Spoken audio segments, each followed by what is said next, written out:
बताने जा रहा हूं। पेट के जो लोग रोगी हों, पेट में उनके लीवर में, किडनी में, गॉल ब्लैडर में तमाम समस्याएं रहती हों, उनके लिए अब हम कोई किसी की डॉक्टर की दुकान बंद कराने नहीं आए हैं। डॉक्टर साहब कहेंगे महाराज फिर तो हमारी दवाई नहीं बिकेगी, तो दवा और दुआ दोनों जरूरी है। दवा भी लेते रहो, उसको मत बंद करना, लेकिन दुआ भी लेते रहो। तो जो बेल पत्र है ये भगवान महादेव को समर्पित करके फिर प्रसाद में उनसे लेकर के प्रसाद फिर हम लोग खाने के योग होता है। तो भोले बाबा पर चढ़ा करके तमाम ऐसी जो गांठ की जो भी जो समस्याएं हैं, यहाँ तक एक सज्जन तो कह रहे थे कर्क रोग माने कैंसर जैसा घातक रोग भी अगर किसी के पेट में है, लीवर में इन्फेक्शन है, गॉल ब्लैडर में समस्या है, किडनी में है, स्टोन आदि है ना, तो उसके लिए बेल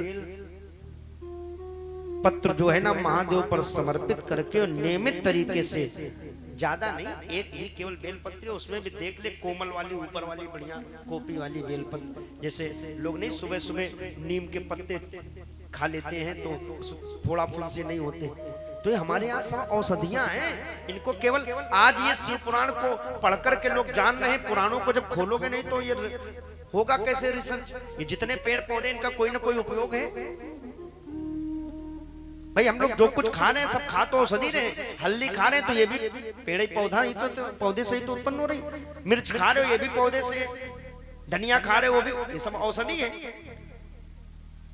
अब उसको जानते हैं तो प्रतिदिन सेवन कर रहे हैं।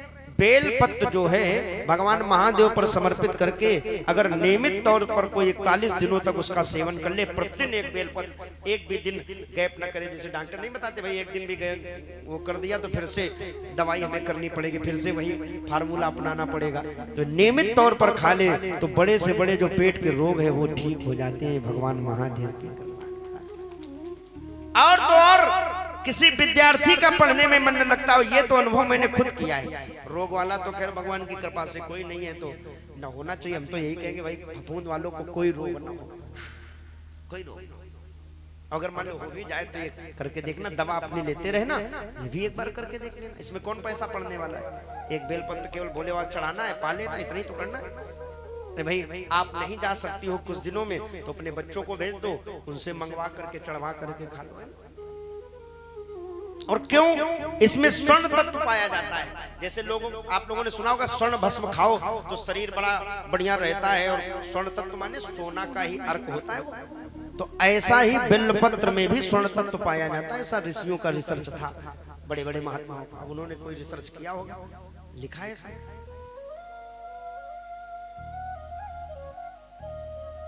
जिस विद्यार्थी का पढ़ने में मन न लग रहा हो वो भगवान महादेव पर चढ़ी हुई बिल्वपत्र अगर 21 दिनों तक खा ले तो उसकी धीरे धीरे जो बुद्धिमत्ता है, प्रखरता है, वाणी है, ओजस्वता है, वो धीरे धीरे आगे बढ़ती है, तेज बढ़ता है उसमें। तो ये चीजें जो लिखी हैं इनको हमें समझना है और ऐसा करना भी। एक बार प्रैक्टिकल करके देखो। भाई महाराज बता गए थे, सही है कि गलत है, एक बार प्रैक्टिकल करके देख लेना। अब पूर्ण भरोसे से, जैसे डॉक्टर दवा देता है ना तो भरोसा होता है, और जिस डॉक्टर पे भरोसा ना हो वही दवा देगा, वही फार्मूला होगा, लेकिन फिर भी फायदा नहीं करेगा। और जिस डॉक्टर पर हमारा भरोसा है वो चाहे जो कुछ, जैसे कुछ लोग होते हैं फैमिलियर डॉक्टर होते हैं, और वो बाहर कहीं बीमार हो जाए चाहे जितना इलाज करा में ठीक है नहीं होते, और जो अपने गांव वाले अपने वाले डॉक्टर के पास जाते हैं वो 20 रुपए की दवा में ठीक हो जाते हैं। हजारों खर्च कर दिए, ठीक नहीं हुए, क्यों? उधर भरोसा नहीं था। ये फैमिली वाले डॉक्टर पर भरोसा था, 20 रुपए ठीक कर दिया।